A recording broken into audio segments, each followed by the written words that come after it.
Hi, I'm John Fornershon. And I'm Robert Parker, and we are Nickel Coffee. Hi, I am Roxanne Caldwell, and I am Timeless Antique, and I am Nickel Coffee. I am Nickel Coffee. Hi, I'm Debbie from just around the corner, and they're Nickel Coffee. I am Mark of Stuff and Things Antiques, and I am Nickel Coffee. I'm Linda with Fisher Gallery in Sacramento, California, and I'm Nickel Coffee. I'm Sue Burns, and I'm with Wooden Stuff Garden Art, and I am Nickel Coffee. Hello, my name is Richard. This is Sophie. I'm with WC Antiques, and this is Nickel Coffee. Old golf cart license. Wonderful, rusty, industrial car.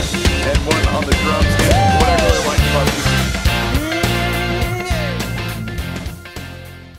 Today we're going to take you to Pleasanton, California on a beautiful fall afternoon to the downtown Pleasanton Antique Fair. We have over 350 dealers here, and a lot of people come out to see it. We can't wait to show you the stuff that we found. Let's go do it, all right? All right. We are starting out our search here, and we just happened to come up with a wonderful display of vintage Christmas ornaments. And they're quite wonderful. We have some little celluloid ones. And it is October, so of any of the shows late in the fall is when the Christmas comes out for, of course, the holidays. This booth happens to have some wonderful celluloid deer that were really quite wonderful. Glass ornaments of, every color and description. And they're wonderful things to collect because they come in a gazillion different colors and styles. We've got a beautiful display here. We've got Santa and reindeer. We've got a beautiful little probably an earlier one, about 1920s about. We have some with some beautiful spun metallic wire that's wrapped around them.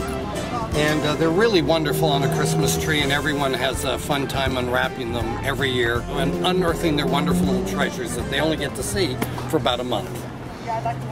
So John and I have just made a really important discovery that answers two questions that you've probably had all of your life. One is how Santa gets all over the place and delivers his presents. Apparently there's more than one of them. You see there's 3 identical Santas here, and they're all obviously Santa, so that tells us a little clue right there. Second question is, what does Santa do on his days off? You can see that he's doing a little jam band here. That's kind of just what he likes to do, apparently. So we got one on the sax and one rocking it on the guitar and one on the drums. What I really like about these figurines is you can see that they're very intensely into their instruments. It's their eyebrows are all furrowed and they're just really into it. So that's 2 questions that you probably had that you didn't know the answers to, and now you do. That's why you watch Nickel Coffee. Well, as we were traveling through, and of course Christmas is on our mind, we started the show with Christmas. I just happened to see from across the street this wonderful little cotton figure. It's made in Russia. He's about a foot tall or thereabouts, but they're made of wrapped cotton and paper.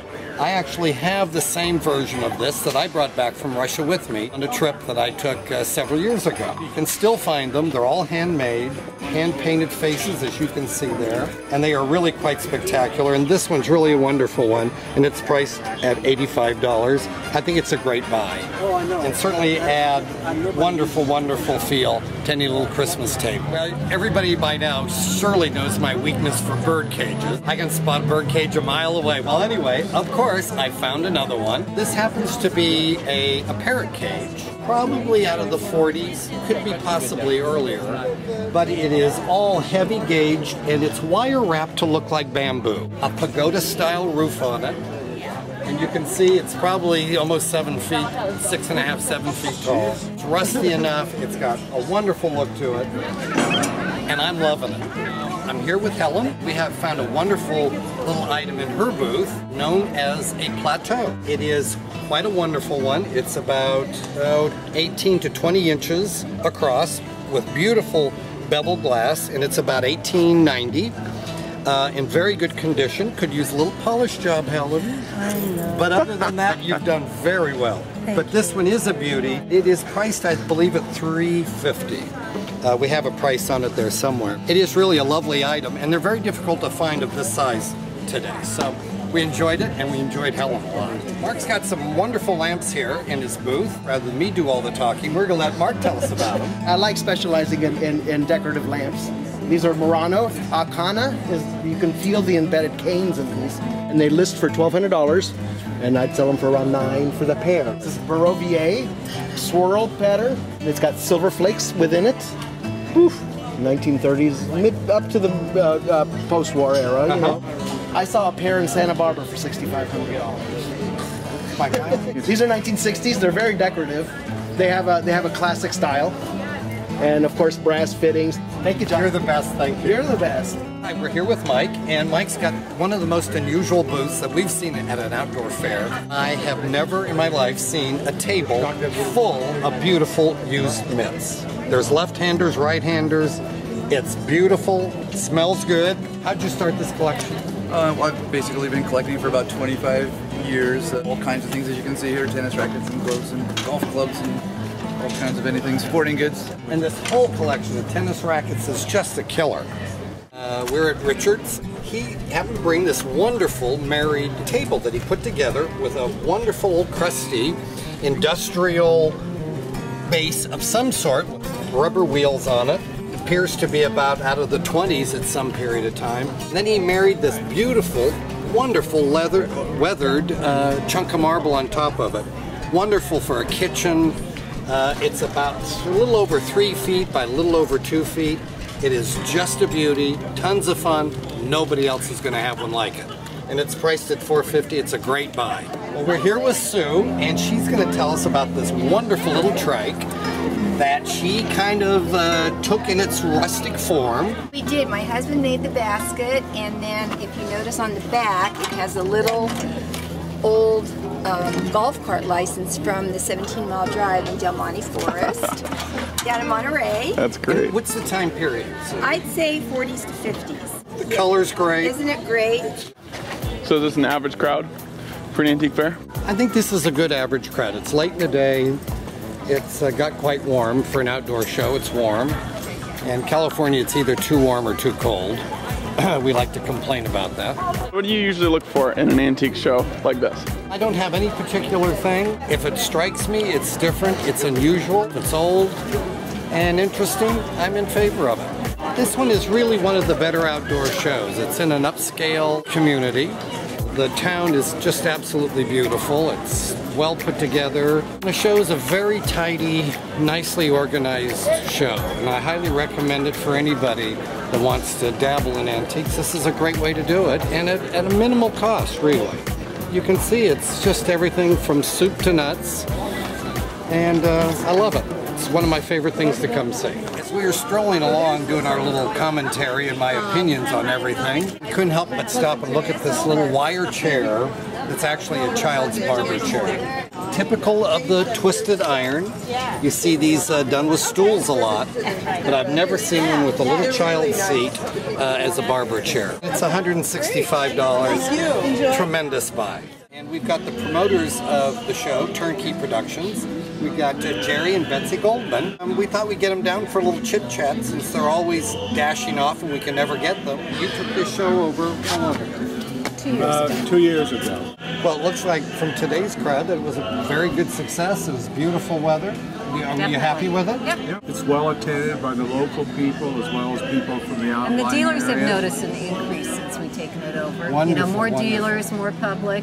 So they know that we're definitely doing the advertising to bring them in here, and they're buying. People have literally come up and thanked us for doing the show because they feel that we've really raised the quality of the show.